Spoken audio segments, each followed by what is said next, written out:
Всем привет! Большинство из нас любят путешествовать. Это и не удивительно, ведь хочется увидеть разные города и страны, которые отличаются друг от друга. Посещение новых мест придает человеку энергии, дает силы и море новых впечатлений. Путешествия меняют людей, ты будто возвращаешься другим человеком после нового места. Но если одни города приносят положительные эмоции и заряд бодрости, то другие наоборот. В мире существует множество опасных мест как для местных жителей, так и для туристов.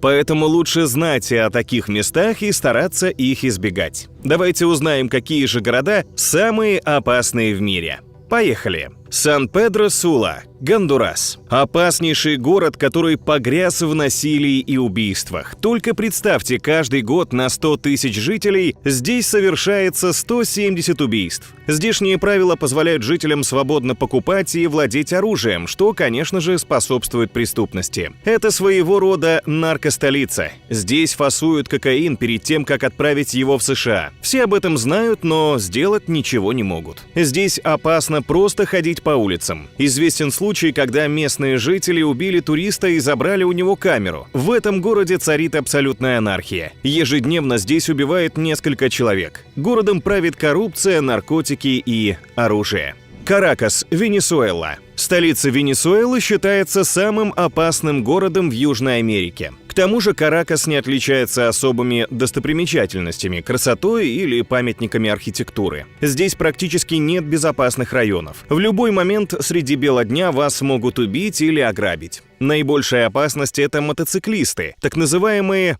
моторисадо. Вы легко отделаетесь, если у вас просто выхватят сумку, в худшем случае могут застрелить. В Каракасе туристам совсем не сладко. Известны случаи, когда путешественники были убиты при выходе из аэропорта или при поселении в гостиницу. В Каракасе очень заметно деление населения на богатых и бедных. Здесь рядом живут миллиардеры и тысячи людей за чертой бедности. На улицах власть находится в руках местных банд. Даже полиция бессильна. Только в 2012 году было убито более 100 полицейских. Каракас не только столица Венесуэлы, но еще и столица наркотиков и убийств. Каждый год в Венесуэле совершается более 25 тысяч убийств. Тихуана, Мексика. Еще один из опаснейших городов мира. Находится он на границе с США. Здесь огромное число убийств на количество населения. Первым делом в глаза бросаются трущобы, похожие на индийские. Это и неудивительно, когда зарплаты совсем невысоки, а цены как в Америке. Акапулько, Мексика. Еще один красивый город-курорт в Мексике – Акапулько. Здесь отлично отдыхать туристам, но не стоит отходить от туристических маршрутов, ведь увиденное вас совсем не порадует. Местная полиция вам точно не поможет, она настолько увязла в коррупции и наркоторговле, что не знаешь, от кого больше опасности – от местных бандитов или от полицейских. На 100 тысяч человек здесь совершается более 100 убийств.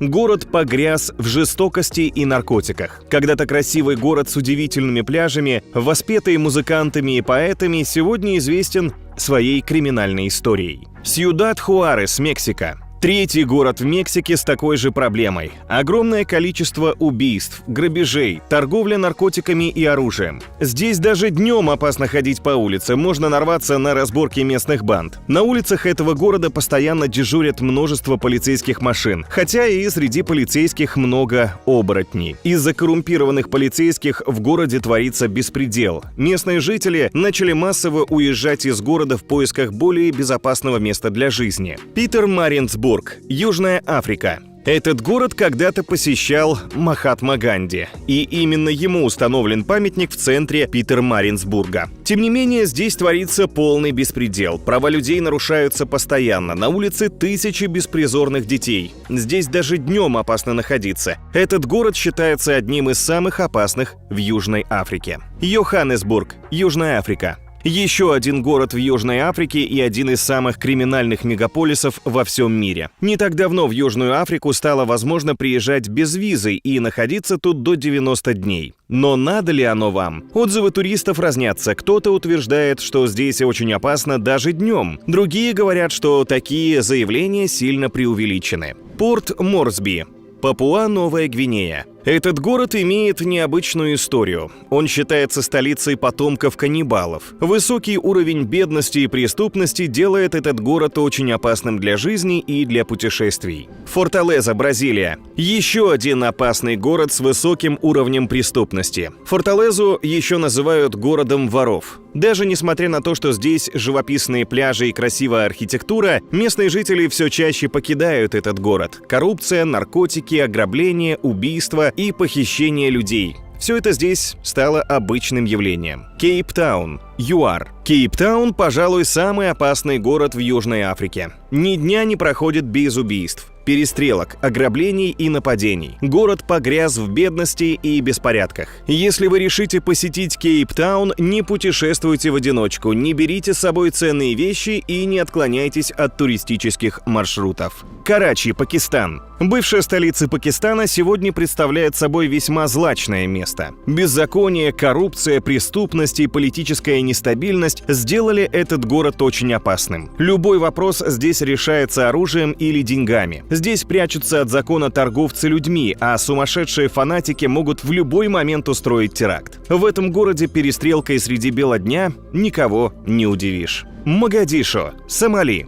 Из-за затянувшейся гражданской войны из этого города сбежала половина местных жителей. Каждый день здесь происходят обстрелы, бомбежки, похищения, а больниц и врачей не хватает, чтобы помочь раненым. Могадишо разделен на две половины. Южная считается более безопасной. Чтобы попасть из одной части в другую, необходимо пройти тщательный контроль. Пересекать эту границу можно только пешком. Здесь вы не найдете уцелевших зданий, а жители вынуждены ночевать в лагерях для беженцев или в развалинах домов. Масейо, Бразилия. Этот курортный город привлекает туристов своими красивыми пляжами, белым песком и удивительными пейзажами. Но все же, это один из опаснейших городов, где на 100 тысяч местных жителей происходит 135 убийств. Пропасть между богатыми и бедными здесь просто огромная. Практически все жертвы преступлений местные жители, а не туристы. Тегусигальпа, Гондурас. В этом городе правят уличные бандиты. Они собирают налоги, а тех, кто не хочет платить, ждет убийство, шантаж или пытки. После депортации преступников из США обратно на родину преступность в городе серьезно выросла. Преступные банды соперничают друг с другом, совершая дикие и безумные вещи. Здесь опасно даже днем. На 100 тысяч населения происходит более 100 убийств в год. Багдад, Ирак. Времена, когда в Багдаде было все спокойно, давно забыты. После американской оккупации город стал центром боевых событий. Здесь ежедневно происходят взрывы, перестрелки, стычки, а стрельба по жилым кварталам уже стала обычным делом. Вода и электричество в этом городе подается по часам. Багдад завален мусором, а большая часть города пуста.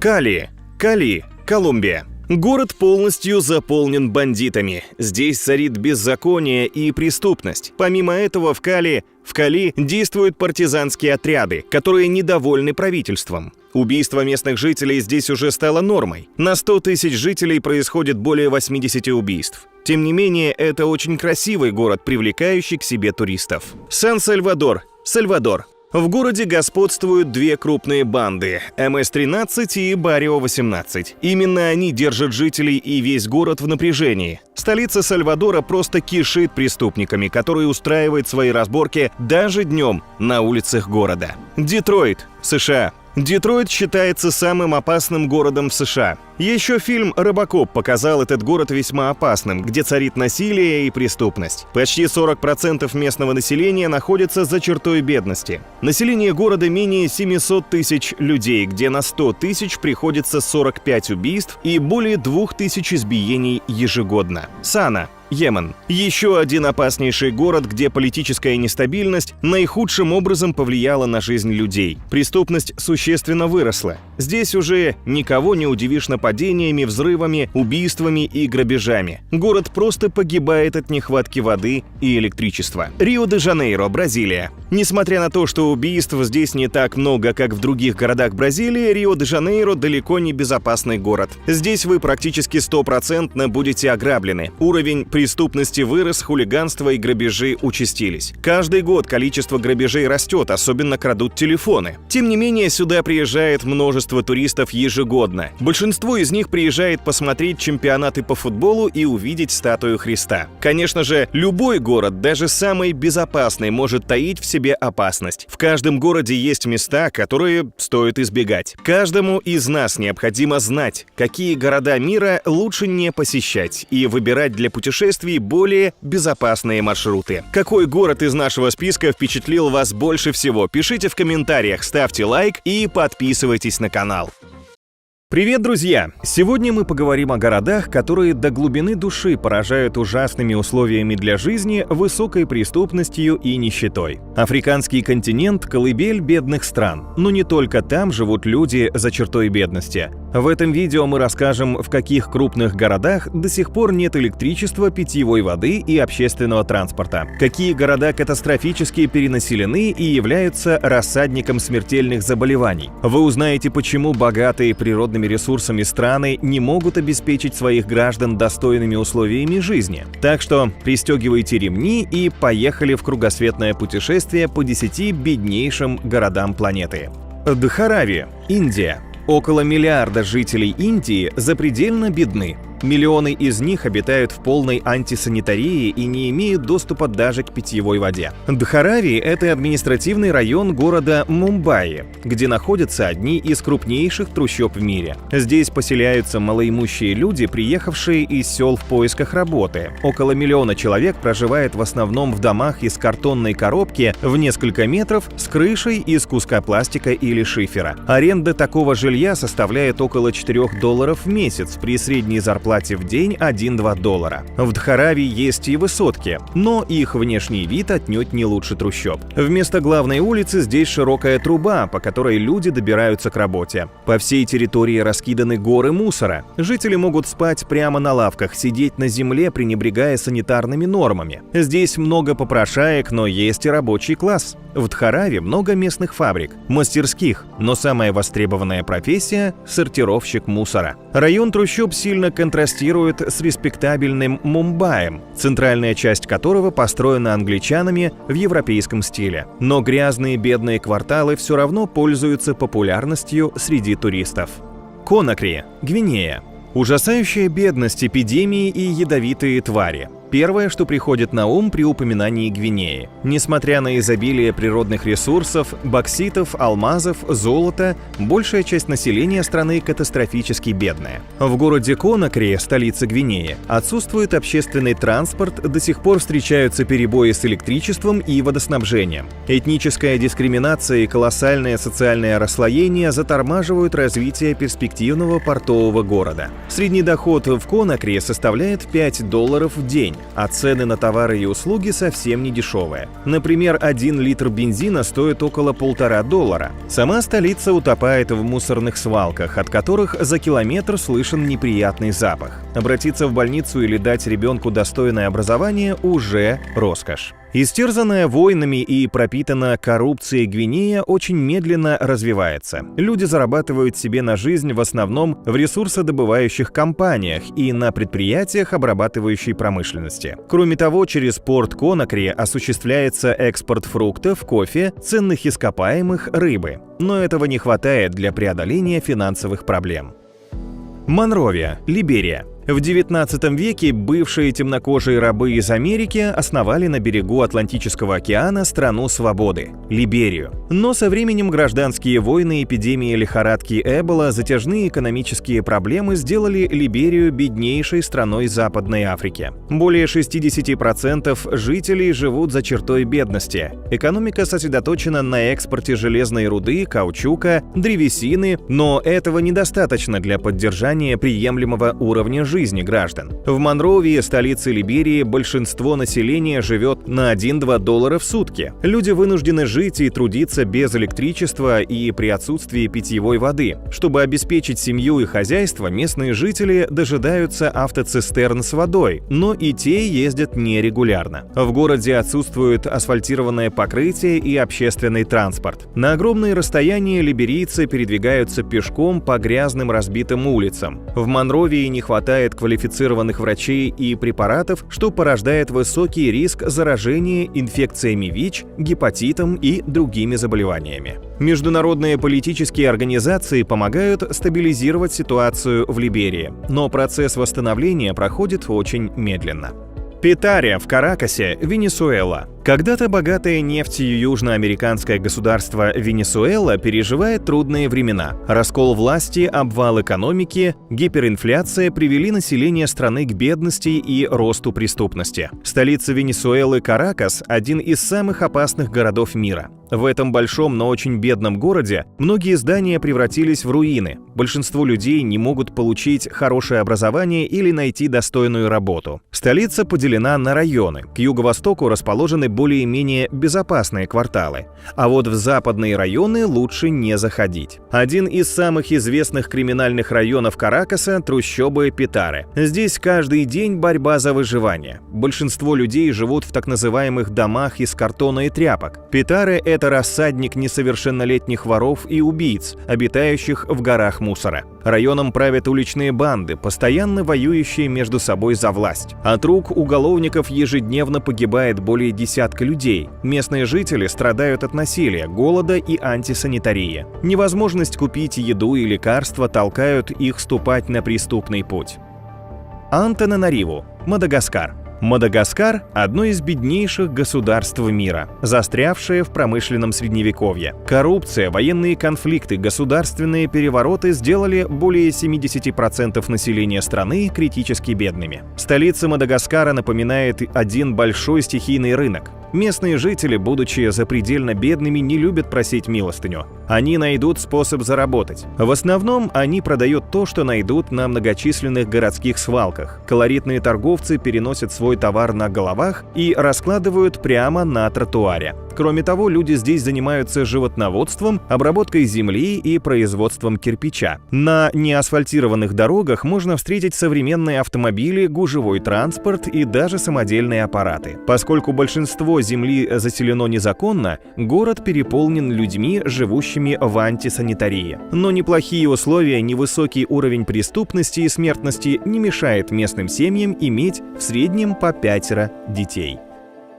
Кибера в Найроби, Кения. Найроби – столица Кении и самый большой город в Восточной Африке. Это город контрастов, где шикарные небоскребы сменяют бесконечные трущобы. В 6 километрах от центра Найроби находятся самые большие трущобы Африки – Кибера. В начале 20 века британское колониальное правительство поселило здесь нубийских солдат. В поисках работы сюда больше приезжало сельских мигрантов, арендуя жилье у нубийских помещиков. Сегодня в Кибера проживает около 1 миллиона людей, представителей основных этнических групп Кении. В независимой, динамично развивающейся Кении на окраинах столицы проживают абсолютно нищие люди. Их хижины слеплены из глины, фанеры, ржавого металла и битого шифера. Свернувшись калачиком, большинство из них спит прямо на полу, предварительно закопав раскаленный уголь в землю, чтобы согреться. Лишь 20% жителей трущоб имеют электричество, а радио или телевизор есть только у единиц. Канавы вдоль улиц служат стоком для отходов, источником воды и своеобразной канализацией. В Кибере есть несколько общественных туалетов, где можно помыться, постирать одежду и справить нужду. Но кенийцам проще заменить туалет пакетом и выбросить его на улицу, как остальной мусор. Эти трущобы – рассадник СПИДа, туберкулеза и холеры. В таких условиях в Кибере работают магазины, кафе, люди ходят на работу, занимаются домашними делами. Манила, Филиппины. Филиппины известны туристам как райское место с шикарными пляжами и белоснежным песком. Но на самом деле жизнь большинства местного населения омрачает беспросветная нищета. А все потому, что страна неблагополучная, природные ресурсы истощены, все отрасли жизни коррумпированы, города перенаселены. Столица государства Манила – самый густонаселенный город мира. В огромном мегаполисе, кроме музеев, церквей и современных высоток, есть и трущобы. На окраинах, в бедных районах, районах проживает около 20% местных жителей, и с каждым годом их число увеличивается. В таких районах царит бедность и безысходность. Преступность, частые пожары в деревянных домах, мусор под ногами – вот описание этого места. На Филиппинах легализовано бродяжничество. Здесь очень легко стать бомжом, потеряв дом во время очередного стихийного бедствия или обанкротившись. Но больше всего поражает северное кладбище Манилы. Здесь, прямо на могилах, целыми семьями живут около 10 тысяч людей. На кладбище есть магазины, кафе и даже детские площадки. Бедняки поселяются в склепах вместе с мебелью и техникой. Некоторые из них зарабатывают, ухаживая за могилами или оказывая услуги посетителям. Киншаса. Демократическая республика Конго. Гражданские войны, вооруженные столкновения, политические потрясения погрузили Конго в тотальную бедность. Наличие огромных залежей полезных ископаемых не способствует улучшению экономической ситуации. В стране до сих пор не удалось побороть коррупцию, преступность и внутренние конфликты. Большая часть Киншаса, столицы Конго, представляет собой сельскую местность. В городе проживает около 9 миллионов человек, средний заработок которых составляет $1 в день. Столица страдает от перенаселения, недостатка рабочих мест даже при низких зарплатах. Из-за высокого уровня преступности и детской беспризорности Киншаса стал не только бедным, но и опасным. Люди здесь редко доживают до 40 лет, так как трудятся на физически тяжелой работе. Кроме того, война привела к повышенной смертности мужского населения. От голода и истощения часто умирают женщины, которые не в состоянии себя прокормить. Без надлежащей медицины здесь часто вспыхивают эпидемии, такие как Эбола или желтая лихорадка. Многие жители Киншаса выживают лишь за счет гуманитарной помощи. Банги. Центральноафриканская республика. ЦАР – беднейшая страна мира. Государство пережило правление диктатора-людоеда, насильственные захваты власти, множество войн, последние из которых длится до сих пор. Нестабильная ситуация в стране спровоцировала повальную безработицу, остановила развитие производства и способствовала обеднению населения. Столица ЦАР-Банги является одним из худших городов в мире по качеству жизни. Город делится на современные застройки и африканские кварталы. На окраинах столицы находятся самые неблагоустроенные районы. Здесь нет инфраструктуры, общественного транспорта и элементарных удобств. Большая часть населения по-прежнему неграмотная. Низкое качество здравоохранения, нехватка питьевой воды приводят к распространению таких заболеваний, как тиф, малярия, ВИЧ. Средняя продолжительность жизни людей не превышает 50 лет. Основной источник дохода жителей Банги – поодинокие туристы, заготовка сырья на экспорт, торговля на рынке, а заработок составляет чуть меньше $1 в день. Дакки, Бангладеш.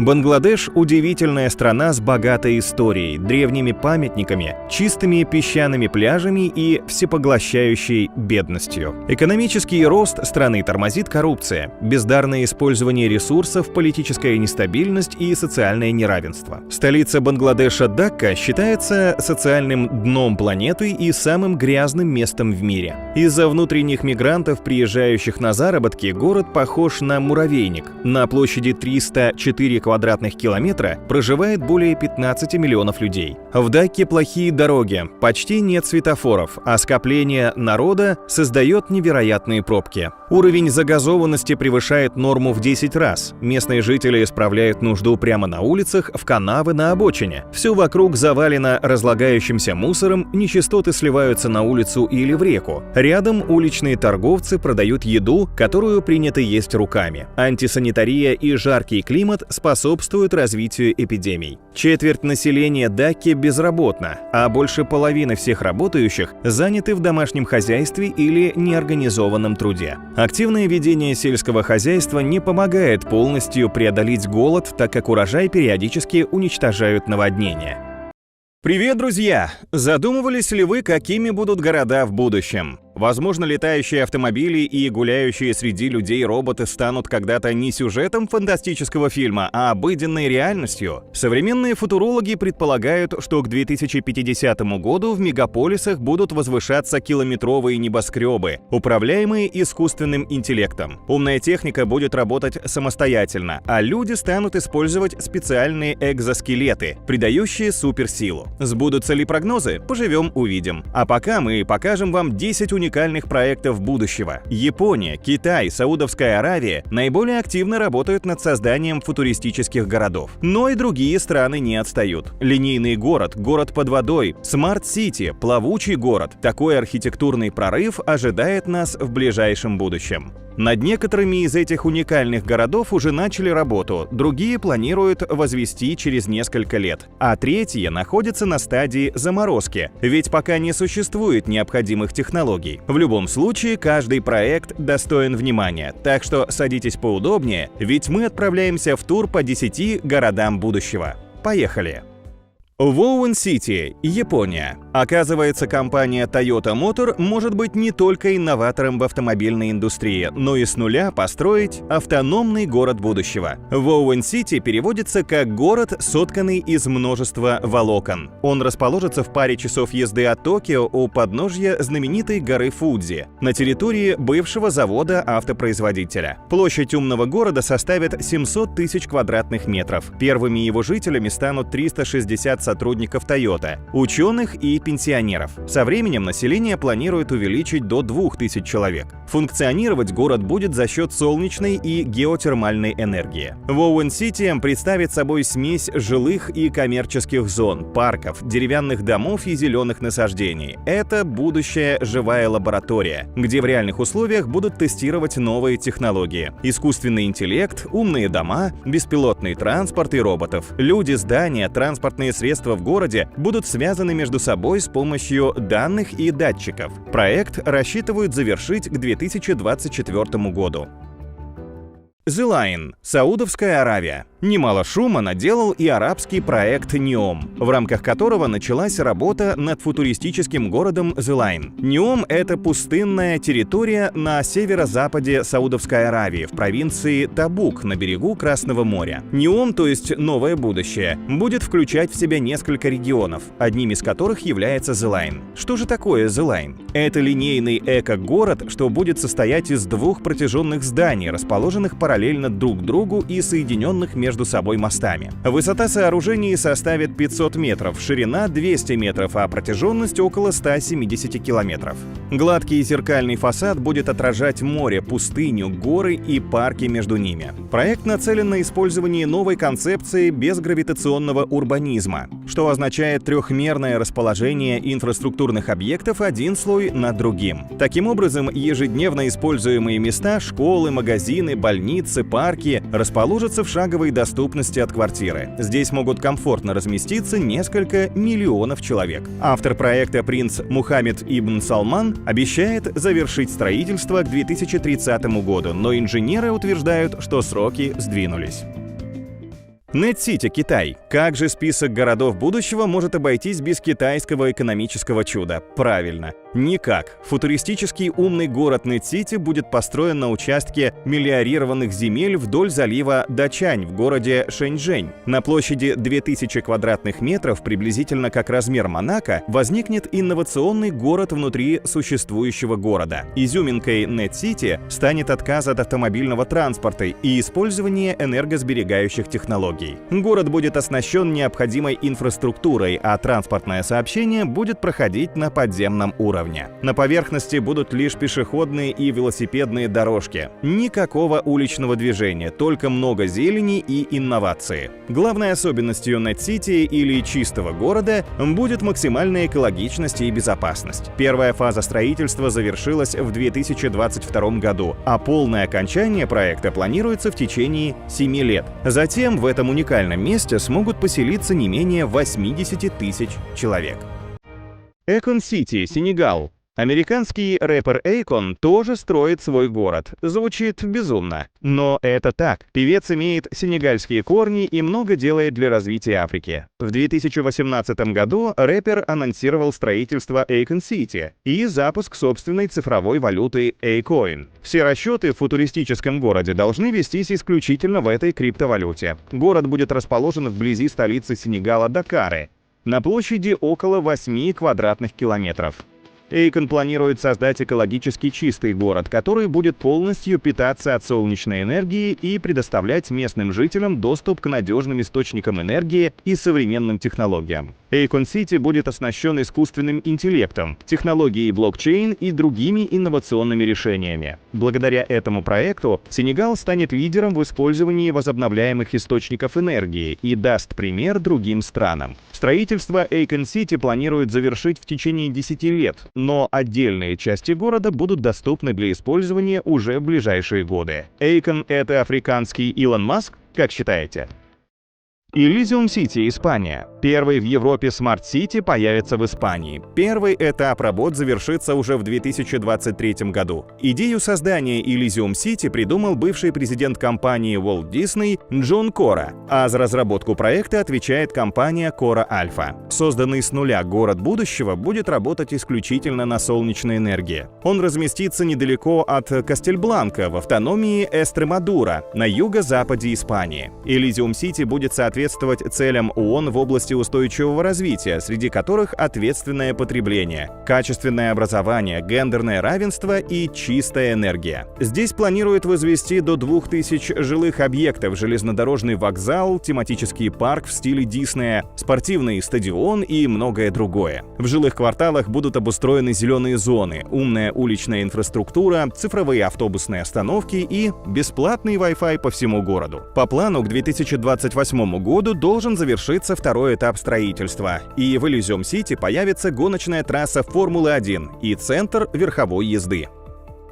Масдар-Сити. Объединенные Арабские Эмираты. Идея создать экологически чистый город в Объединенных Арабских Эмиратах появилась в 2006 году. Возведение Масдар-Сити было инициировано правительством страны в 17 километрах от столицы, вблизи международного аэропорта Абу-Даби. Амбициозный футуристический проект находится на этапе строительства, а его завершение планируется на 2025 год. Город проектируется британской архитектурной фирмой Foster & Partners. Предполагается, что в эко-городе площадью 6 квадратных километров будут жить до 50 тысяч человек, а еще около 60 тысяч будут каждый день приезжать на работу. Масдар-Сити станет первым в мире городом с нулевым выбросом углерода, ведь он будет работать только на возобновляемых источниках энергии. Это будет зона, свободная от транспорта и промышленных предприятий. Сверху Масдар будет накрыт специальной ажурной конструкцией, которая будет защищать людей от палящего солнца. Все здания построят в футуристическо-космическом стиле. Вокруг посадят много зелени, а по улицам будут ездить электромобили. Как по мне, выйдет достойный конкурент популярному городу Дубай. Плавучий город Пангеос. Саудовская Аравия. В этой богатой арабской стране могут создать еще один мегапроект – построить футуристический плавучий город в форме черепахи. Пангеос был предложен и спроектирован итальянским дизайнером Пьер Паоло Лицарини. Его название происходит от Пангеи, суперконтинента, существовавшего миллионы лет назад. Длина конструкции составит 550 метров, а ширина с учетом ласт – 610 метров. Здесь будут виллы, пентхаусы, отели, много зелени, развлекательных заведений и никаких вредных выбросов. За счет питания от энергии солнца, ветра и волн черепаха сможет плавать практически без остановок и перевозить до 60 тысяч гостей. Но пока это только концепт. Для строительства нужно 5 миллиардов долларов и 8 лет. Лацарини считает, что именно Саудовская Аравия может заинтересоваться реализацией проекта. Если власти страны утвердят этот грандиозный проект, то Пангеос станет крупнейшим плавучим сооружением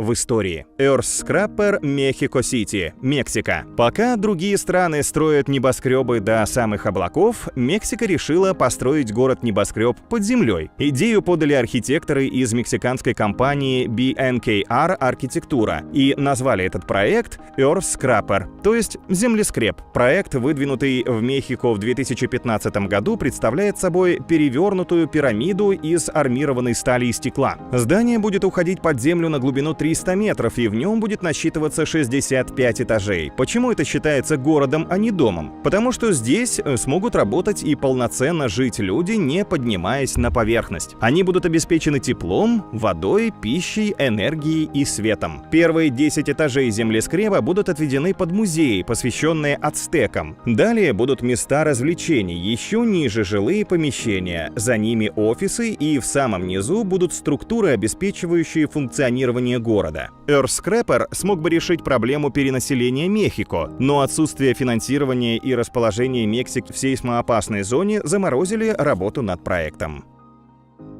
Great City, Китай. И снова возвращаемся в Китай. Зеленый город Great City – масштабный проект, направленный на ограничение воздействия людей на окружающую среду. Его основная фишка заключается в организации удобного пространства с высокой плотностью населения и комфортной средой. Если в цифрах, то на площади всего в 1,3 квадратных километра планируют поселить около 80 тысяч человек. На дорогах Great City будут отсутствовать автомобили, транспортные коммуникации будут вынесены под землю, но благодаря особой планировке до любой точки города можно будет добраться менее чем за 15 минут пешком или на велосипеде. В зеленом городе построят экологически чистые здания, работающие на возобновляемых источниках энергии, и значительную часть территории покроют парковой зоной. Город будет использовать на 48% меньше энергии и 58% меньше воды, чем обычный город с таким же населением. Great City — это будущий своеобразный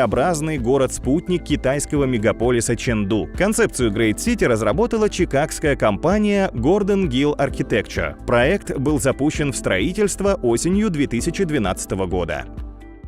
Ocean Spiral, Япония. Первый в мире подводный город Ocean Spiral планирует ввести в эксплуатацию в 2035 году. Проект разработала японская компания Shimizu Corporation в 2014 году. Уникальный город будет представлен в виде полой сферы диаметром 500 метров. Огромный шар построят из легких материалов и поместят у поверхности воды. В центре сферы соорудят огромное здание, где будут жить и работать до 5000 человек. Вокруг него разместятся магазины, кинотеатры и прочие помещения и инфраструктуры. Второй частью подводного города станет массивный донный модуль, поддерживающий жизнедеятельность. Здесь будут выделять кислород из углекислого газа, генерировать энергию, используя разницу температур, и получать пресную воду за счет гидравлического давления. Конструкция будет держаться на массивной спирали, уходящей в глубину на 15 километров.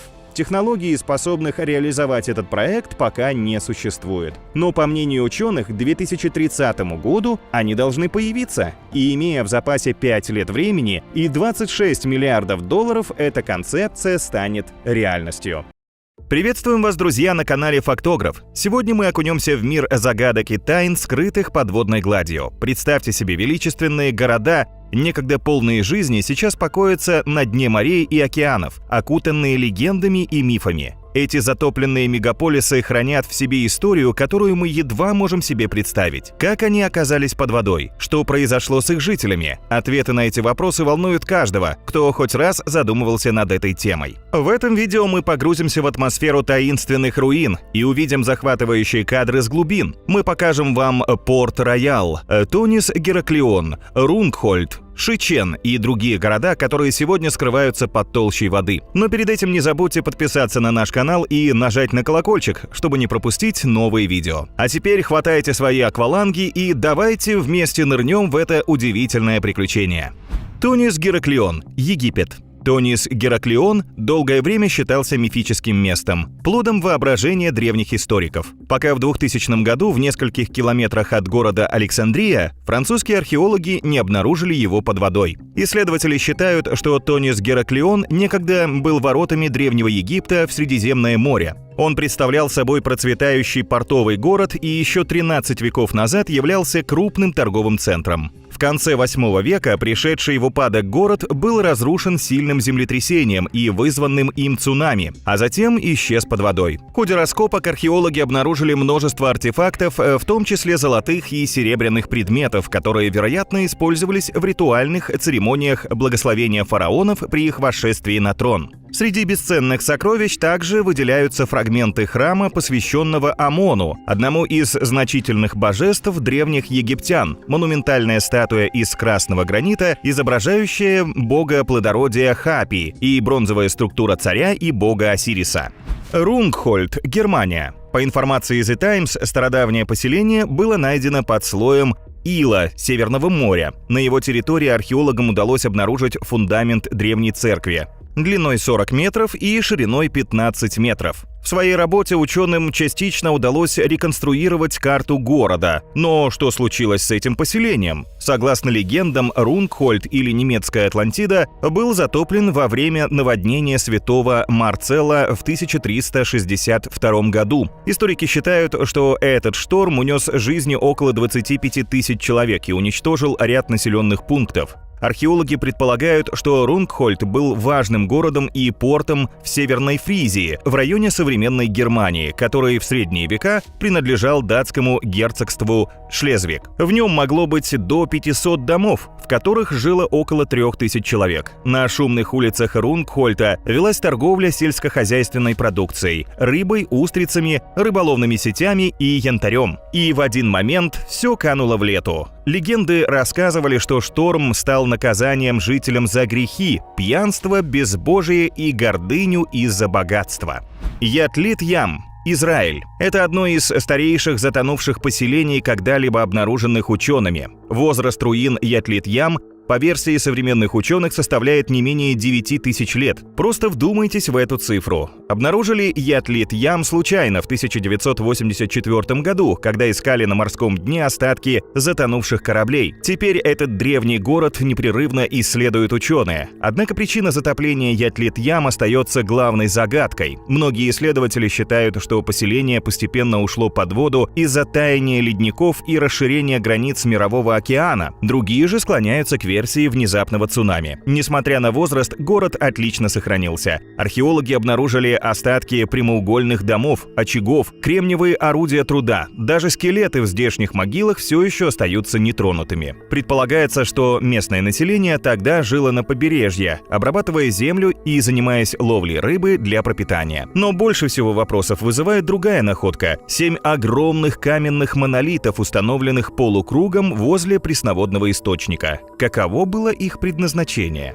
Павлопетри, Греция. Город Павлопетри был расположен у берегов южного побережья Лаконии, на острове Пелопоннес. Его история насчитывает уже более 5000 лет. Масштабы города просто поразительны. Его улицы раскинулись на площади порядка 30 тысяч квадратных метров. Павлопетри был открыт в 1967 году исследователем Николасом Флемингом и официально нанесен на карту год спустя командой археологов из Кембриджского университета. Это первый затопленный город, который был исследован с применением трехмерного цифрового моделирования. Его прошлое специалисты обрисовали так. Важный транспортный узел с большими запасами медных рудников, жилыми кварталами, административными зданиями, заводами по производству гончарных изделий, рынками. В общем, богатый сельскохозяйственный район. Но почему процветающий портовый город мог оказаться под водой? Ученые предполагают, что Павлопетри был затоплен после 3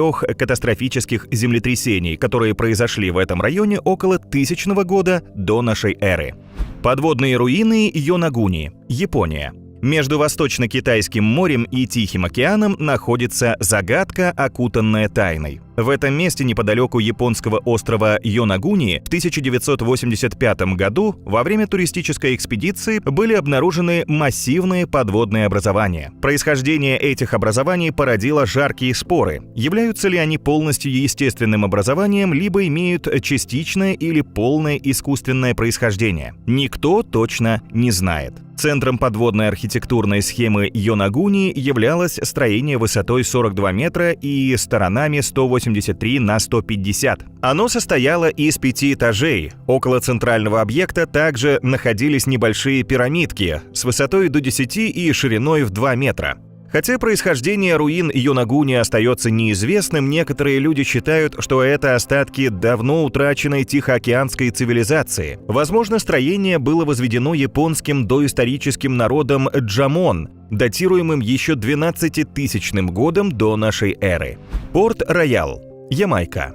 Порт-Рояль был излюбленным местом пиратов, дом легкого поведения и различных авантюристов. Он считался наиболее злым и греховным городом в мире, пока 7 июня 1692 года не произошло мощное землетрясение магнитудой 7,7 баллов. 2/3 города сразу сползли в море и в течение 2 минут покрылись водой. Гигантское цунами накрыло город, погибло более 2000 жителей. После катастрофы город продолжал погружаться под воду. Сегодня большая его часть находится на средней глубине 15 метров. Современный Порт-Рояль – это небольшой прибрежный поселок, чье население не превышает 2000 человек. Масштабные исследования подводной части Порт-Рояля начались в середине прошлого века и продолжаются до сих пор. Ведь руины некогда процветающего города все еще покоятся на дне местной гавани, что привлекает сюда археологов и дайверов. Дварка, Индия. В индуистской мифологии Дварака или Дварка – столица царства бога Кришны. По легенде, Двараку возвели за одну ночь, и просуществовала она около 10 тысяч лет. А через 7 дней после смерти Кришны город поглотило море. Руины, обнаруженные в конце прошлого века индийским доктором археологии Рао, вдохнули жизнь в это старое предание. Остатки города находятся на дне Аравийского моря на глубине 40 метров, в бухте современного города Дварака. Проведенные акустические исследования показали, что город сохранил на удивление четкие геометрические формы. В результате раскопок нашли стены, мощенные плитами дороги, изготовленные из известняка скульптуры. Также археологи извлекли из-под воды множество ценных артефактов, возраст которых оценивается от 2 до 9 тысяч лет. Уцелевших зданий не было, но контуры застройки можно проследить по дорогам. Когда-то Дварка был настолько прекрасен, что в манускриптах его называли «сказочное царство». По предположению ученых, город накрыло огромной волной цунами в середине 2-го тысячелетия до нашей эры. Баи, Италия. Когда-то Баи был Лас-Вегасом Римской империи. Место отдыха для сказочно богатых, убежище порока, курортный город, предназначенный для римской элиты, включая Юлия Цезаря, у которого там была своя вилла. Модный в свое время город располагался на берегу тихой бухты недалеко от Неаполя. Но место, на котором был возведен островок Порока, славилось своей вулканической активностью, поэтому из-за частых землетрясений Баи стал медленно погружаться под воду. В 8 веке нашей эры город полностью скрылся в водах Неаполитанского залива. Исследования города начались с 1941 года и продолжаются до сих пор. Сейчас руины курорта находятся под водой в 100 метрах от берега, на средней глубине 10 метров. Их можно осмотреть на подводных экскурсиях или через прозрачное дно специального прогулочного судна. В чистой морской воде прекрасно сохранились остатки храмов Венеры, Дианы и Меркурия, античные скульптуры и мозаики, руины грандиозных дворцов. Данвич, Великобритания. В настоящее время Данвич – британское село, расположенное в Восточной Англии, населением около 100 человек. Однако когда-то Данвич являлся 10-м по численности населения городом средневековой Англии. Имел порт с удобной гаванью и блестящими перспективами, но из-за череды мощных ураганов, накрывших город в 13 и 14 веках, почти полностью скрылся в водах Северного моря. Жители были вынуждены покинуть свои дома и искать убежище в других городах и деревнях. Спустя десятилетия Данвич превратился в забытое воспоминание. Однако сегодня затонувший город привлекает энтузиастов дайвинга и исследователей. Поскольку у дна залива вода очень мутная, водолазы использовали метод акустической визуализации. Таким образом, они нашли следы кораблекрушения и несколько построек, в том числе церкви и, предположительно, здание таможни. Найдено было также множество гончарных изделий, датированных эпохой Высокого Средневековья, когда город еще процветал. Шичен или Львиный город, Китай. Его называют самым впечатляющим подводным городом в мире. Посмотрите, Львиный город в Китае и вправду невероятно красив. Он находится на дне озера Тяньдаоху, или озера Тысячи островов. И не по вине природы, а из-за человеческих поступков. В 1959 году китайские власти затопили долину для того, чтобы возвести гидроэлектростанцию. Одним решением правительство Китая похоронило под водой 2 великолепных древних города, одним из которых был город Шичен, возраст которого превышает 1300 лет. До затопления в городе было 5 городских ворот с башнями, 6 основных каменных улиц, которые соединяли каждый уголок города, и множество других старинных строений. Здесь каждая деталь заслуживает отдельного внимания. В 2001 году возле озера был открыт современный дайвинг-центр, где все желающие могут собственными глазами полюбоваться на прекрасно сохранившиеся остатки Львиного города. Привет, друзья! Сегодня наше видео будет посвящено самым безопасным городам. Мы изучили множество источников, и в каждом из рейтингов лидеры регулярно меняются. Это связано с тем, что издания и ресурсы, которые составляют рейтинги, проводят анализ городов по десяткам критериев, включая безопасность жизни, здравоохранение, образовательные ресурсы, инфраструктуру города и состояние окружающей среды. Каждый источник также может использовать свои методы оценки, поэтому рейтинги могут отличаться в зависимости от того, какие факторы были включены в исследование. Поэтому мы выделили 15 лучших городов, среди которых Сингапур, Копенгаген, Токио, Амстердам, Гонконг и многие другие. Они постоянно присутствуют в рейтингах и из года в год сменяют друг друга на лидерских позициях. Мы покажем вам европейские, азиатские, североамериканские города, посетив которые вы будете чувствовать себя максимально комфортно. Этот ролик станет для вас палочкой-выручалочкой, если вы не знаете, куда можно спокойно отправиться в путешествие в одиночку или с детьми. Так что занимайте посадочные места и поехали смотреть самые безопасные города мира. Копенгаген, Дания. По мнению большинства экспертов, столица Дании является одним из самых безопасных городов мира. Ключевым фактором, что вознес Копенгаген на вершину, стал низкий уровень преступности. Это связано с высоким уровнем образования и экономической стабильностью в стране. Если возникают проблемы, то на них быстро реагирует полиция и дает эффективное решение. Кроме того, ощущение безопасности усиливает развитая инфраструктура и общественные места, такие как парки и скверы, которые находятся под пристальной охраной. В целом, сами жители доверяют друг другу, сотрудничают и поддерживают безопасность в городе, поэтому Копенгаген задает такой уровень жизни, к которому должен стремиться каждый город на планете. Абу-Даби, Объединенные Арабские Эмираты. По версии Numbeo, ресурса, который позволяет пользователям делиться и сравнивать информацию, столица Объединенных Арабских Эмиратов является одним из лидеров среди безопасных городов мира. Высокий балл по безопасности Абу-Даби получил в области здравоохранения и инфраструктуры. Кроме того, во время пандемии коронавирусной инфекции город был одним из первых по реакции на COVID-19 и эффективности борьбы с ним. И если вы мечтаете посетить этот роскошный Эмират, но вас пугают строгие правила и законы мусульманской страны, то очень зря. Бдительные полицейские круглосуточно оберегают покой жителей и гостей города, поэтому сюда безопасно приехать как в одиночку, так и на семейный отдых.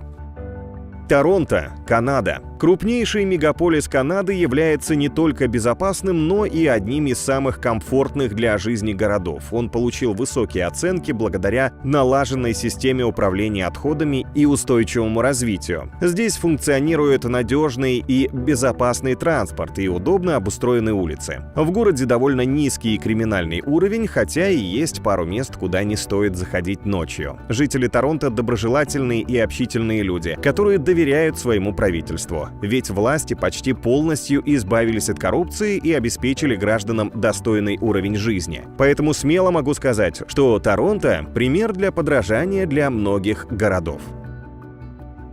Сингапур. Не знаете, как выглядит современная утопия? Посмотрите на Сингапур. В соответствии с международными рейтингами, островной город-государство является одним из наименее коррумпированных в мире. Сингапур лидирует в области кибербезопасности, инфраструктуры и здравоохранения. Здесь экологические шоссе, идеально чистые улицы и много зелени. Сингапурская полиция пристально наблюдает за обстановкой и незамедлительно реагирует на малейшие нарушения. Высокий уровень безопасности поддерживается путем строгих ограничений и суровых наказаний за преступления. Например, чтобы сохранить чистоту, здесь запретили жевательные резинки, а за торговлю наркотиками ввели смертную казнь.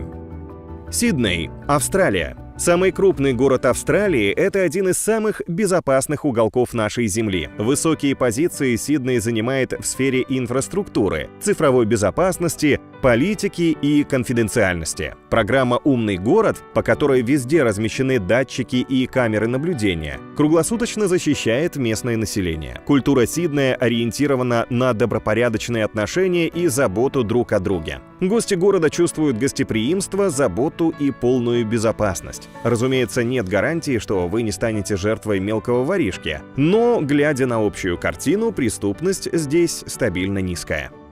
Токио, Япония. Представьте себе огромный шумный мегаполис, где нет мародерства. Стражи порядка контролируют каждый уголок города, и вы можете свободно гулять даже глубокой ночью, не опасаясь за свою жизнь и имущество. Таким местом является японская столица. Несмотря на то, что здесь часто бывают природные катаклизмы, местным жителям гарантирована безопасность, и, пережив бедствие, они спокойно продолжают заниматься своими делами. В Токио внедрен запрет на огнестрельное оружие, а за появление на людях с ножом можно получить тюремный срок. Кроме того, здесь высоко развита транспортная система, сфера охраны здоровья, и сами жители уважительно относятся друг к другу.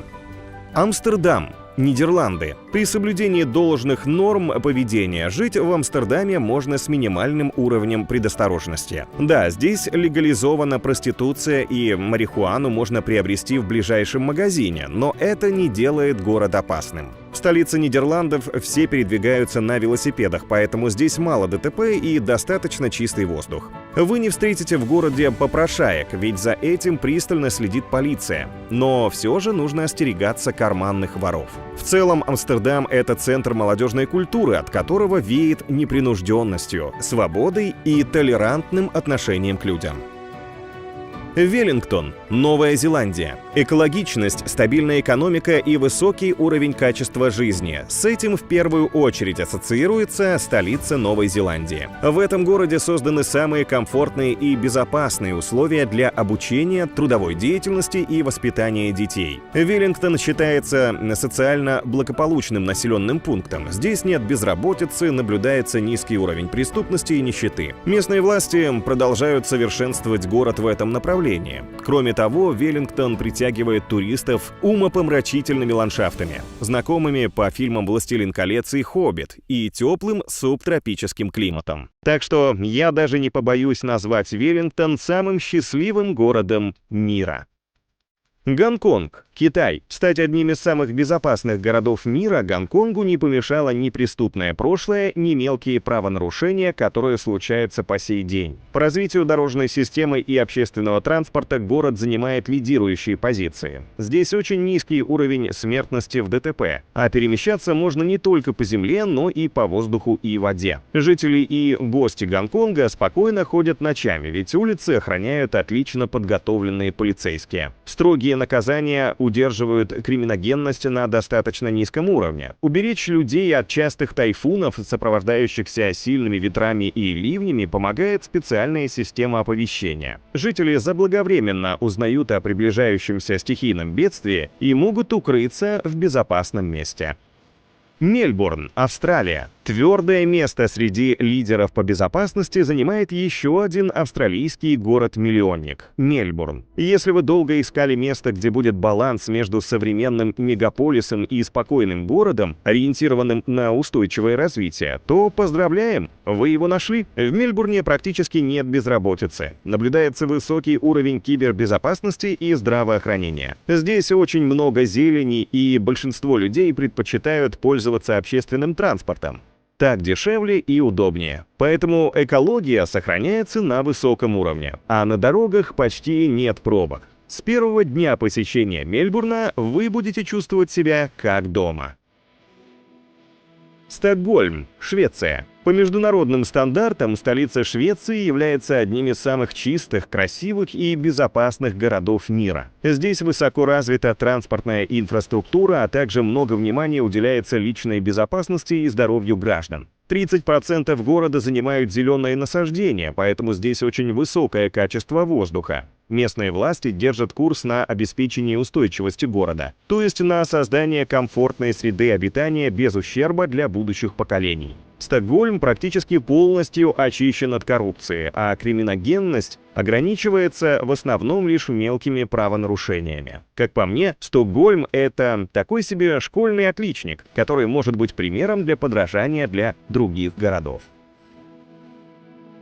Рейкьявик, Исландия. Самая северная столица мира и по совместительству столица Исландии является очень чистым и абсолютно безопасным городом. Покой граждан бережет доброжелательная полиция, которая даже не носит с собой оружие, ведь уровень преступности в городе ничтожно низкий. Представьте себе, здесь ни у кого нет охраны, даже у президента. Рейкьявик — это экологически чистый город, на улицах которого вы не найдете мусор. Жители массово переходят на электромобили или же отдают предпочтение общественному транспорту. Также вам вряд ли удастся встретить здесь бездомных или наркоманов, но все же стоит остерегаться мелких воришек.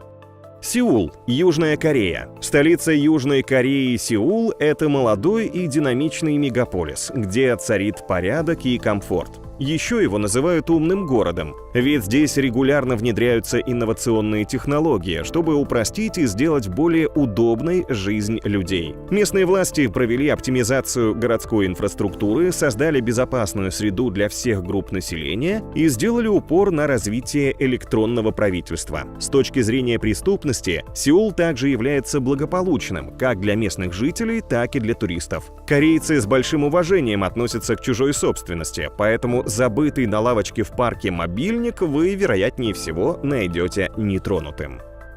Доха, Катар. Безопасно ли путешествие в Доху? Безусловно. Арабское государство Катар уделяет много внимания безопасности и входит в десятку самых безопасных стран мира. В Дохе хорошо развита медицинская система, отличные показатели в борьбе с COVID-19 и наблюдаются высокие показатели в финансовой сфере. Вероятность попасть в передрягу или стать жертвой преступления близится к нулю. Гулять в ночное время по окраине города – это также не приведет к плохим последствиям. Гостей Катара всегда встретят с распростертыми объятиями. А новейшие технологии безопасности, чистые ровные улицы и приятная атмосфера оставят лишь положительные впечатления. Сан-Себастьян, Испания. А в этот прекрасный город можно влюбиться с первого взгляда. Сан-Себастьян, что раскинулся на побережье Бискайского залива, притягивает туристов не только сказочными пейзажами, но и чрезвычайно высоким уровнем безопасности. Местные власти успешно работают над повышением устойчивости окружающей среды, равенством и правами человека, борются с коррупцией. За последние годы здесь ощутимо снизился уровень преступности. Вы можете свободно гулять в любое время суток и не опасаться нападения или ограбления. И это далеко не полный список городов, где можно проводить отпуск, жить, творить, воспитывать детей и не беспокоиться о своей безопасности. Кроме того, ежегодно рейтинги меняются и расширяются. Нескончаемые горы мусора в городах и океанах, воздух, которым просто невозможно дышать, проблемы со здоровьем – все это последствия деятельности людей. Человечество позволяет себе сливать отходы в водоемы, сжигать токсичный мусор, вырубать леса, строить ядерные станции. И, конечно же, все эти действия имеют огромное негативное влияние на окружающую среду. Планета начинает меняться и гибнет. А все потому, что человек возомнил себя хозяином Земли. Сегодня развивающиеся страны тратят миллионы и миллиарды на улучшение экологии в своих странах. Бедные страны все больше утопают в тоннах мусора. Давайте вместе разбираться со списком самых загрязненных городов планеты. Поехали! Кабул, Афганистан. Конечно же, военные действия не могут не оставить свой след. Они стали настолько регулярными, что люди к ним привыкли. Поэтому самый крупный город Афганистана стал одной большой свалкой. И жители города и предприятия сбрасывают отходы в реку Кабул, которая сегодня выглядит как большая лужа. Большинство людей живут в маленьких постройках без света и воды. Над городом постоянно скапливается смог. А все из-за того, что люди готовят еду на печках. Ими же и топят дома. Не так давно, благодаря западным странам, Кабул превратился в большой промышленный центр. А где много заводов, там много и отходов. Именно из-за этого, еще из-за старого транспорта и некачественного топлива, город превращается в одно сплошное скопление выхлопных газов. Тетево, Северная Македония.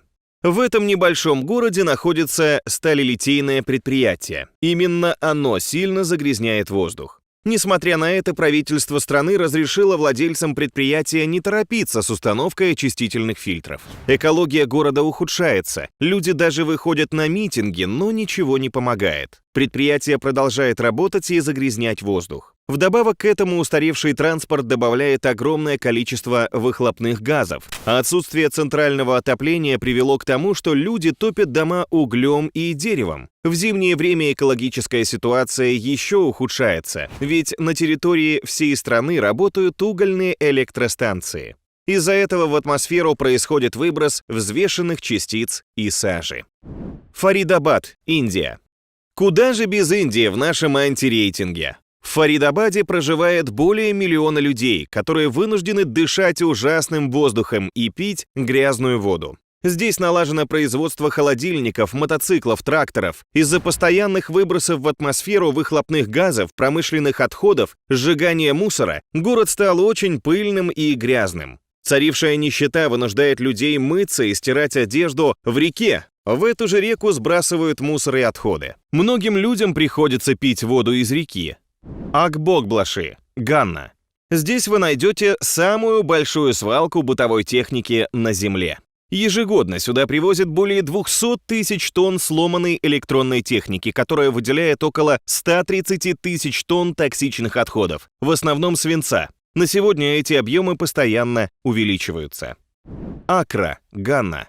Аккра – столица Ганны, с более чем 2-миллионным населением. Здесь тяжело дышать. Виной этому развитое металло- и деревообрабатывающие, нефтеперерабатывающие и автомобилестроительные предприятия города.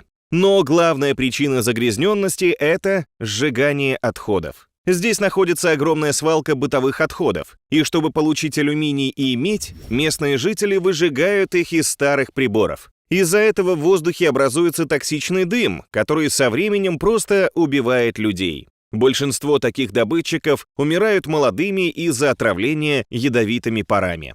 Газиабад, Индия. В этом городе люди буквально ходят по мусору. Вдобавок еще и густой смог, который стоит над городом. Воздух сильно загрязнен из-за сжигания мусора. Его настолько много, что даже его сжигание не решает проблему, а только делает хуже. Вредят атмосфере города еще и промышленные выбросы. Дакка, Бангладеш. В этом городе напрочь отсутствуют очистительные сооружения. Именно поэтому все отходы и мусор жители скидывают прямо в реку. Здесь просто невозможно жить. Постоянный смог над городом из-за выхлопных газов и предприятий, ужасный запах гниющего мусора в воде. Все это делает жизнь местных жителей невыносимой. Бейрут, Ливан. Бейрут сегодня – это торговый центр и морской порт Ливана. В этом густонаселенном городе воздух очень загрязнен из-за машин. Но главная проблема города – это тонны мусора. Мусор здесь везде, а над городом стоит пыль и смог. Для борьбы с отходами правительство страны решило сжигать мусор на свалках. Если вы захотите искупаться в море, не советуем вам это делать, это весьма опасно. Ведь воды здесь загрязнены тяжелыми металлами. Они попадают в море с соседских предприятий и полей. Ранипет, Индия. Ранипет, Индия. Этот небольшой городок страдает из-за завода по переработке кожи. Отходы, содержащие канцерогены, попадают со свалки в грунтовые воды. Из-за этого земля и вода здесь отравленные. Людям приходится пить эту воду и заниматься сельским хозяйством на такой земле. Недавно правительство страны решило закрыть один цех завода, но ситуация практически не изменилась. Поэтому руководство завода обязали создать проект, который поможет снизить количество токсичных отходов. Ла-Ороя, Перу. Маленький город, находящийся перед Андами. В начале 20 века стал металлургическим центром. Здесь много лет успешно добывают цинк, медь и свинец, но совсем не следят за экологией. Поэтому окрестности Ла-Ороя выглядят печально. Выжженная земля без растительности. В этом городе детская смертность самая большая на планете, ведь количество тяжелых металлов в крови у населения превышено в разы. Тяньин, Китай. В этом городе ежегодно добывается огромное количество свинца. Здесь, в центре металлургии, жители просто окутаны дымом, а на расстоянии 15 метров уже ничего не видно. Но и это не самое печальное. Земля в городе пропитана свинцом, который попадает в кровь и может привести к слабоумию. Более чем в 20 раз превышено допустимое содержание пшеницы, выращенной на сшедших полях. Местное население часто вялое, забывчивое, раздражительное. Все это из-за огромного количества металлов в крови. Хо Ши Мин, Вьетнам. Местное население этого города постоянно страдает от хронической болезни легких. Этому способствует огромное количество транспорта на дорогах, выбросы в атмосферу промышленных и строительных предприятий. А постоянные строительные работы способствуют большому количеству пыли и шума в городе. Сукинда, Индия. Более половины воды в этом городе содержит опасную для жизни дозу хрома. Согласно анализам, около 2/3 болезней местного населения вызваны огромным количеством хрома в крови людей. Линьфэнь, Китай. Раньше Линьфэнь можно было назвать раем на земле. Но сегодня это совсем наоборот. С конца 70-х годов здесь началась работа угольных шахт. Местные жители постоянно ходят в респираторах и не снимают их и дома, а если повесить белье сушиться на балконе, то вскоре оно станет черным. Здесь процент больных раком значительно выше, чем в других китайских городах, а на улицах тяжело что-то рассмотреть из-за густого смога. Улан-Батор, Монголия. В Улан-Баторе все те же проблемы, что и в других загрязненных городах. Здесь производят практически половину промышленной продукции Монголии, а еще огромную часть электроэнергии на ТЭЦ. Местные жители греются углем плохого качества из-за отсутствия отопления, поэтому зимой воздух чересчур загрязнен. В городе нет завода по переработке мусора, поэтому проблема утилизации мусора здесь распространена. Его очень много, и чтобы от него избавиться, люди просто сжигают отходы. Все это серьезно вредит экологии и здоровью людей. Норильск, Россия. В Норильске средняя продолжительность жизни на 10 лет меньше, чем в других российских городах. Это неудивительно, ведь ежегодно в городской воздух выбрасывается около 1000 тонн оксидов никеля и меди, и еще вдобавок более 2 миллионов тонн оксида серы. Воздух здесь очень загрязнен, что, естественно, сказывается на здоровье, качестве и продолжительности жизни местного населения. Чернобыль, Украина. Почти 35 лет прошло с момента катастрофы в Чернобыле. Но это место еще долгие годы будет невозможным для жизни. С виду там не все так печально, нет мусора, нет выхлопных газов. Но в воздухе содержится стронций и цезий, и еще больше 10 радиоактивных элементов. Если здесь прожить некоторое время, легко можно заболеть лейкемией или другим раковым заболеванием.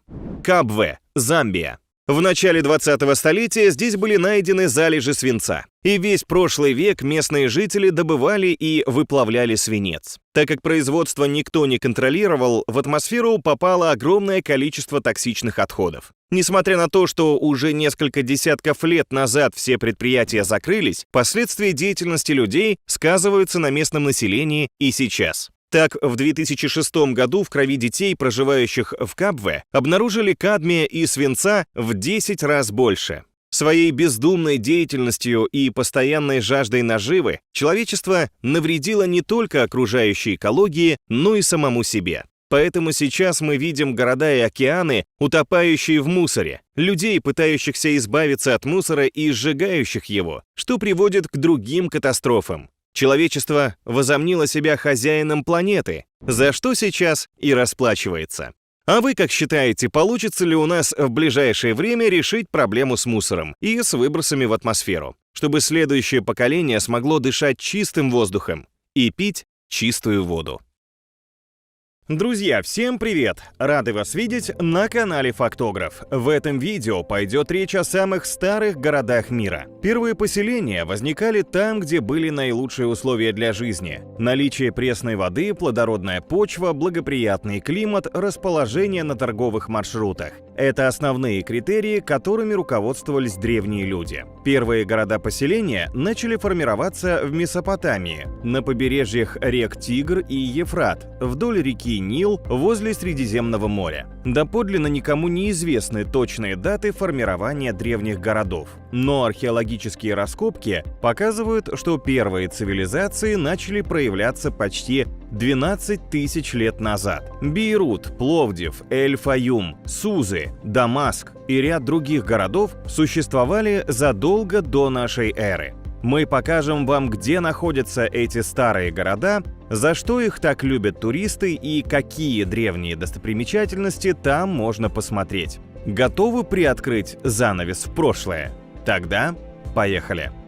Иерусалим. Израиль, который является святыней для иудеев, христиан и мусульман. Иерусалим расположен на территории современного Израиля, на холмах Иудейского Нагорья. Первые поселения появились здесь в 4 тысячелетии до нашей эры, и с тех пор город не раз становился поводом для кровопролитных войн. В разное время Иерусалим был под контролем Иудейского царства, империи Александра Македонского, Древнего Рима, Византии, крестоносцев, монголо-татар, Османской империи, Великобритании и не только. Даже сегодня между Израилем и Палестиной идут споры за власть над городом. Особую ценность представляет старый район Иерусалима, границы которого определяют крепостные стены, возведенные в XVI веке. Здесь находятся самые важные религиозные объекты: Стена Плача, храм Гроба Господня, мечеть Аль-Акса, Храмовая гора и многие другие.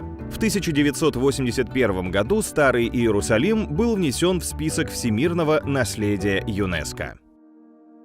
Бейрут, Ливан. Париж Ближнего Востока. Такое неофициальное название города вы можете встретить. Бейрут является крупным портовым городом, который омывают воды Средиземного моря. Археологи установили, что первое поселение городского типа появилось в Бейруте не менее 5000 лет назад. С тех пор город стал свидетелем многих исторических событий, не раз страдал от захватов и разрушений завоевателей, пока в 1943 году не стал столицей независимой Ливанской республики. В наше время в Бейруте сохранились многие исторические достопримечательности: мечеть Амари, старинские римские термы, колоннада Беритус, собор Святого Георгия и другие старинные сооружения, которые контрастируют с ультрасовременными небоскребами. В конце 20 века Бейрут пережил очередную разрушительную войну, но словно феникс смог возродиться из пепла. Сегодня это развитый современный город, похожий на часть Европы.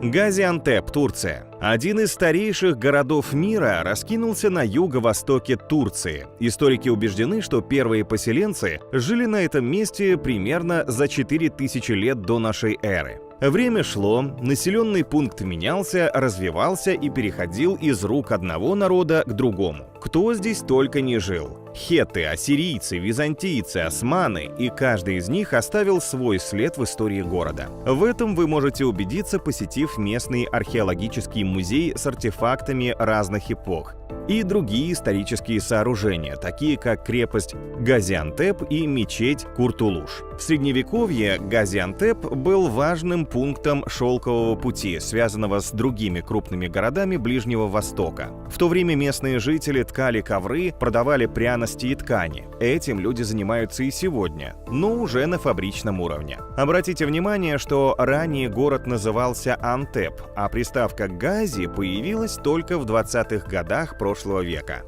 Пловдив, Болгария. Пловдив – великолепный город с многовековой историей, который считается одним из старейших в Европе. Он старше Рима, Афин и Константинополя. Город был основан за 4000 лет до нашей эры и имеет богатую историю и культурное наследие. Одной из главных достопримечательностей является исторический центр Пловдива, который был включен в список всемирного наследия ЮНЕСКО. Здесь есть множество древних зданий, улицы с каменной мостовой и красивые дворцы. Также тут можно увидеть археологический музей, музей истории и культуры, музей изобразительных искусств, которые откроют богатую историю Пловдива. Знаменитый древнеримский амфитеатр, разные художественные галереи и другие исторические строения, безусловно, западут вам прямо в душу. Более 200 древних сооружений города являются ценными памятниками мирового значения и охраняются законом. Эль-Фаюм, Египет. Это самый старый город в Египте, один из древнейших городов в мире. Эль-Фаюм появился в 4000 году до нашей эры посреди Ливийской пустыни. Расположенный в одноименном оазисе, населенный пункт славится найденными здесь фаюмскими портретами, римскими развалинами и умопомрачительными пейзажами. Сохранившиеся до наших дней древние памятники датируются как минимум 18-20 веком до нашей эры. Древний египетский некрополь Хавара, пирамиды Эль-Лахун, долина китов, огромные водяные колеса, каменный храм Мадинат-Мади погрузят вас в атмосферу древнего мира. Из-за стратегического расположения Эль-Фаюм был излюбленным местом правителей разных эпох. Кроме того, в исторических документах город встречается под названием Крокодилополь. Это объясняется тем, что в местном озере Карун древние египтяне разводили крокодилов. Афины, Греция. Знали ли вы, что Афины являются не только одним из старейших городов мира, но и считаются родиной демократии, философии, театра и Олимпийских игр? Побережье Эгейского моря, где стоит современный город, было заселено еще в 3-м тысячелетии до нашей эры. В 5 веке до нашей эры Афины уже были культовым центром Греции и стали колыбелью европейской цивилизации. Город славится своим богатым культурным и историческим наследием. Самой знаменитой достопримечательностью является Акрополь, укрепленная часть древнегреческого города, расположенная на холме, вокруг которого развивались первые поселения. Не менее значимые и другие памятники античной культуры: храм Парфенон, кладбище Керамикос, театр Одион Герода Аттика, храм Зевса Олимпийского и другие. В Афинах жили и творили великие философы Сократ и Платон, театралы Софокл и Эврипид, скульптор Фидий. Афины — это единственный в мире город, где буквально каждый камешек дышит историей. Сузы, Иран. Этот древний город расположен в провинции Хузестан на территории современного Ирана. Устойчивое поселение людей возникло здесь между 7 и 4 тысячелетием до нашей эры. Обнаруженная при раскопках керамика указывает на 5-е тысячелетие до нашей эры. В период с 2700 по 539 год до нашей эры Сузы были столицей Эламского царства. После этого город был захвачен ассирийцами, потом персами, а затем греками. В VII веке Сузы в очередной раз были разрушены уже арабами-мусульманами, а в XIII — монголами. Возможно, мы бы никогда не узнали об этом городе, если бы не его неоднократное упоминание в Библии, в Ветхом Завете. Сегодня Сузы являются важным археологическим объектом Ирана и памятником почти полностью исчезнувших эламской, персидской и парфянской цивилизаций. На его развалинах находится современный город Шуш, который населяют персидские евреи и мусульмане-шииты. Аргос, Греция. Тройку лидеров в нашем списке открывает еще один древнегреческий город. Да, Греция — это кладезь древней культуры и страна, где находится больше всего в мире старых городов. Среди них Аргос считается старейшим городом Европы. На протяжении последних 5000 лет он всегда был заселен. Времена процветания Аргоса приходятся на поздний среднеэлладский, ранний микенский, а также геометрический период. Современный Аргос представляет собой небольшой городок с узкими и запутанными улицами. В черте города на холме Лариса возвышаются руины древнего Акрополя, сооруженного в VI веке до нашей эры. Также из древних достопримечательностей здесь есть рыночная площадь Агора, античный театр на 20 000 мест, здание суда, развалины римских терм. Особого внимания заслуживает местный археологический музей, где хранятся древнегреческие, античные и более поздние артефакты. Дамаск, Сирия. Дамаск — город с тысячелетней историей и старейшая столица на земле, дошедшая до наших времен. Как город, Дамаск уже существовал в 2500 году до нашей эры, но большинство ученых считают, что первые поселения на этом месте появились более 7000 лет назад. Цифры впечатляют, не правда ли? Здесь сменилось много правителей. В свое время сирийская столица входила в состав Древнего Египта, Дамасского царства, Персии, Македонии, Римской империи, Византии, халифата, Османской империи. Сегодня Дамаск является одним из самых важных культурных и исторических объектов мира. Здесь вы можете увидеть такие древние памятники, как 7 городских ворот, цитадель, мечеть Амиядов, дворец Азема, базар Сук-аль-Хамидия, базар Сук-аль-Хамидия. Прогулка по старой части города непременно окунет вас в атмосферу Средневековья. Однако в связи с недавними вооруженными конфликтами в Сирии доступ к некоторым из этих памятников ограничен. Иерихон, Палестина. Завершает наше видео Иерихон, город, который наверняка является самым старым городом мира. Примерно за 8 тысячелетий до нашей эры на западном берегу реки Йордан впервые осело племя древних людей. Плодородные земли, множество подземных источников превратили это место в оазис посреди пустыни. Лучшего места для жизни и не придумаешь. Иерихон процветал благодаря своему расположению на перекрестке торговых путей между Египтом, Месопотамией и Финикией. На протяжении веков дорога между Иерусалимом и Иерихоном, что находится в 30 километрах друг от друга, была основной магистралью. В западной стороне от центра современного Иерихона расположены руины древнего города. Здесь сохранились ценные исторические памятники, среди которых монастырь Каранталь, хасмонейская крепость Док, археологический парк Тель-ас-Султан, руины дворцов Ирода Великого, дворец Хишама аль-Малика. Однако с 1993 года, когда Израиль передал Иерихон Палестине, дальнейшие археологические раскопки были приостановлены.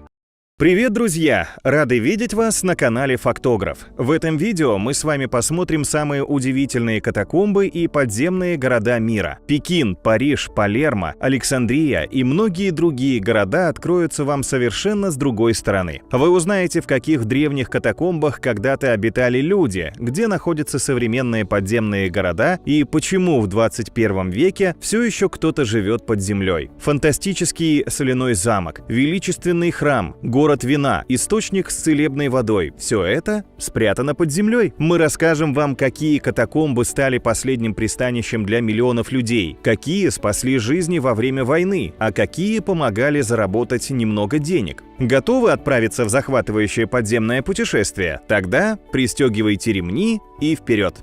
Современный подземный город Пекин, Китай. Под китайской столицей находится огромная сеть туннелей и бункеров. Она появилась в 1970-х годах в разгар напряженности отношений между Китаем и Советским Союзом. Находясь в шаге от ядерной войны, Мао Цзэдун приказал соорудить в Пекине убежище от бомбежек. Над подземным комплексом трудились 300 тысяч рабочих. По окончанию строительства они соорудили огромный подземный лабиринт, общая площадь которого составляла 85 квадратных километров, а протяженность 30 километров. Это были не просто сырые помещения, а настоящий подземный город с хорошими условиями для жизни. Здесь открыли магазины, школы, поликлиники, фабрики, рестораны, театры и другие общественные места. К счастью, бункер никогда не использовался по назначению и потерял стратегическую важность в конце 80-х. С 2008 года подземный лабиринт находится на реконструкции и является закрытым для туристов. Несмотря на это, множество мигрантов, приехавших в Пекин в поисках лучшей жизни, самовольно заняли некоторые бункеры и живут там до сих пор.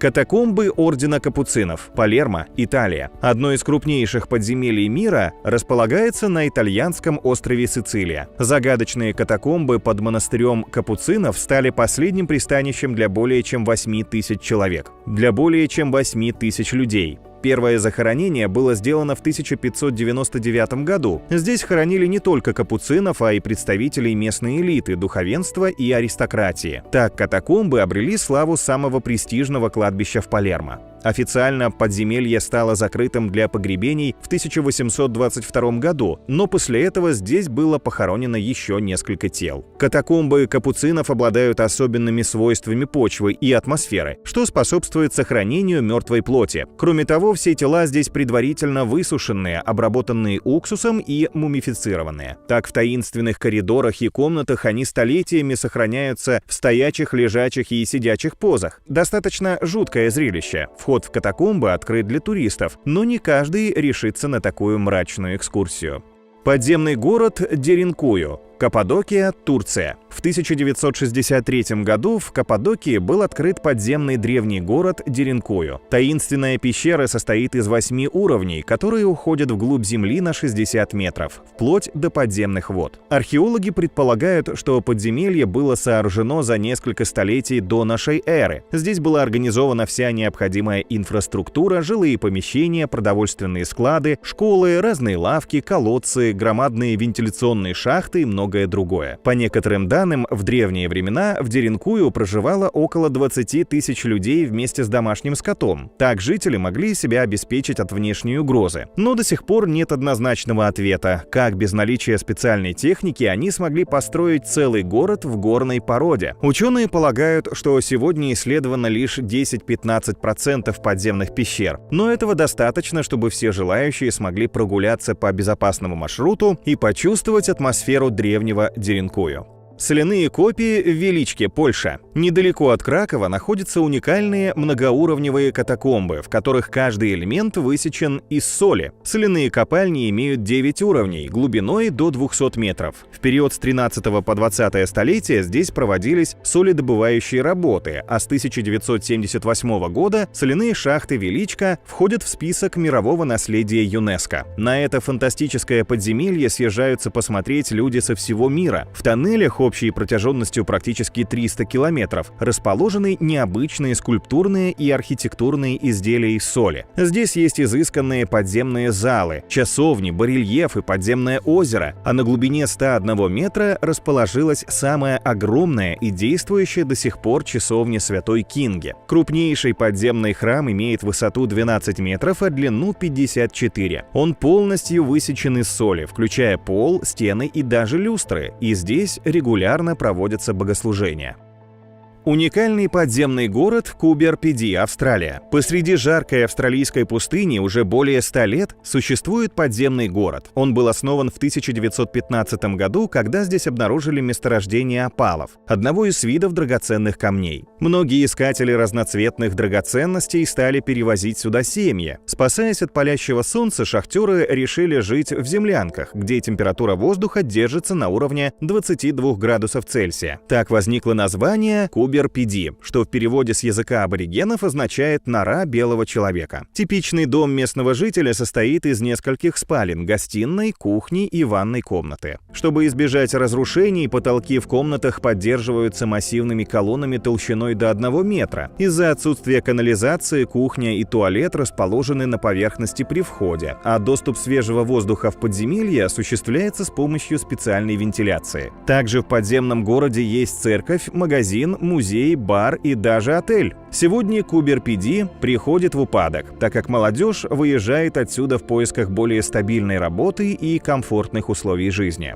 Катакомбы Парижа, Франция. Каждый из нас знает наземные достопримечательности Парижа: Эйфелевую башню, Лувр, Нотр-Дам-де-Пари. Но знаете ли вы, что под землей самого романтического города в мире покоятся останки более 6 миллионов человек? Катакомбы уходят вглубь на 15-20 метров, а в длину приблизительно на 300 километров. Появились в период Средневековья. Здесь добывали известняк, природный материал, используемый в строительстве. В конце 18 века власти города приказали перенести останки покойников с кладбища невинных в образованные пустоты. Такое решение было принято из-за переполненности кладбищ и высокого риска распространения инфекций. Так парижские катакомбы превратились в оссуарий – хранилище костей усопших. Из человеческих костей выложены целые стены внутри подземелья. Причем одни сделаны только из черепов, другие только из берцовых костей и так далее. Здесь ощущается дыхание и запах смерти. Любители острых ощущений будут в восторге от этого места.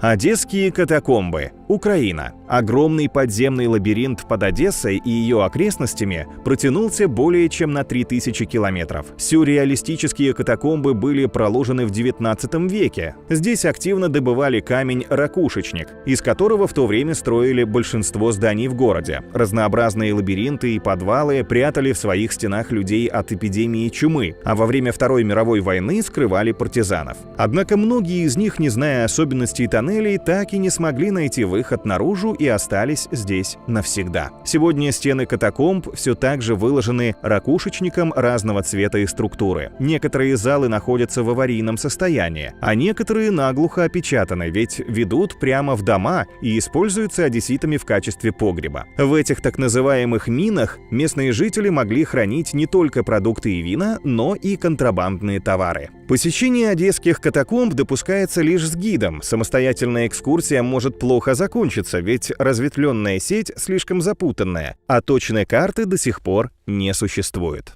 Подземный город вина в Криково, Молдова. Одно из самых больших в мире хранилищ вина находится в 15 километрах от Кишинева. Настоящий подземный винный город оборудовали в длинных 120-километровых штольнях, где когда-то добывали известняк. После Второй мировой войны, когда производство вина в Молдове набрало оборотов, было принято решение сделать выработанные шахты местом для выдержки благородного напитка. Глубина 35-80 метров, влажность не менее 80% и температура 12-14 градусов создали для этого идеальные условия. В 1952 году здесь был официально открыт завод шампанских вин Крикова. Сейчас подземный город пользуется популярностью у туристов. Здесь можно прогуляться по настоящим улицам, названным в честь марок молдавского вина, продегустировать изысканные напитки. По городу даже можно передвигаться на машинах или велосипедах, так как здесь есть знаки, светофоры и действуют наземные правила дорожного движения.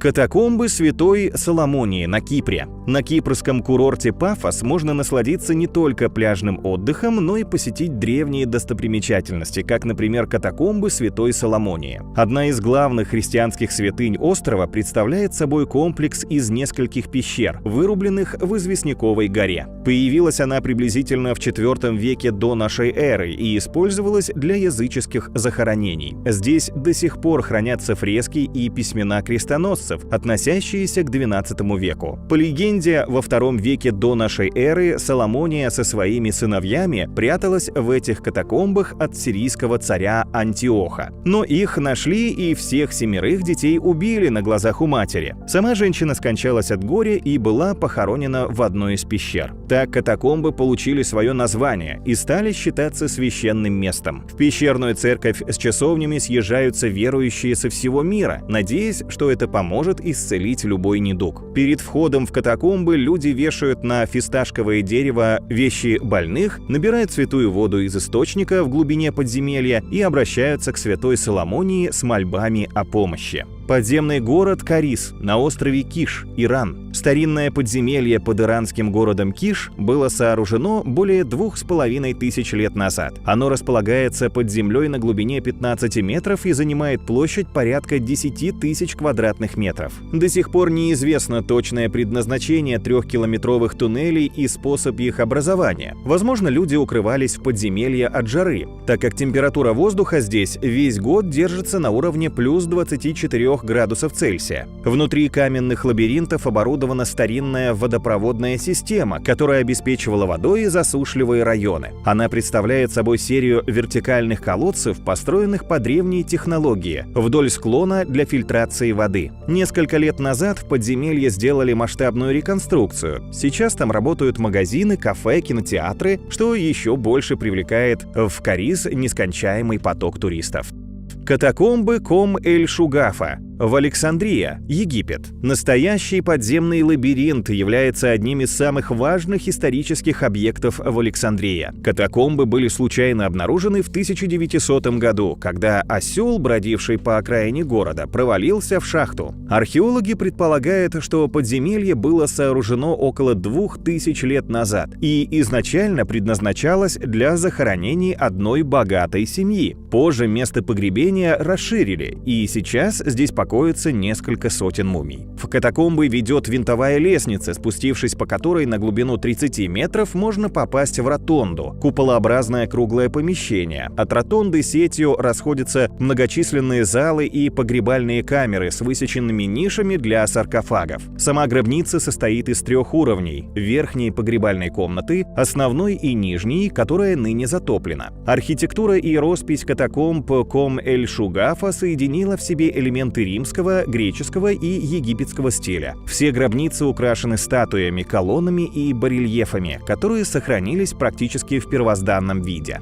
Много неизведанного, таинственного и захватывающего скрывается в недрах земли. Что-то поражает, что-то пугает, что-то заставляет возвращаться в подземное царство снова и снова. Но ни одно из этих мест не оставит вас равнодушным. Это был топ-11 самых удивительных катакомб и подземных городов мира. Пишите в комментариях, какую из этих подземных туннелей вы бы не отказались увидеть собственными глазами. А может быть, вы какой-то из них уже посещали.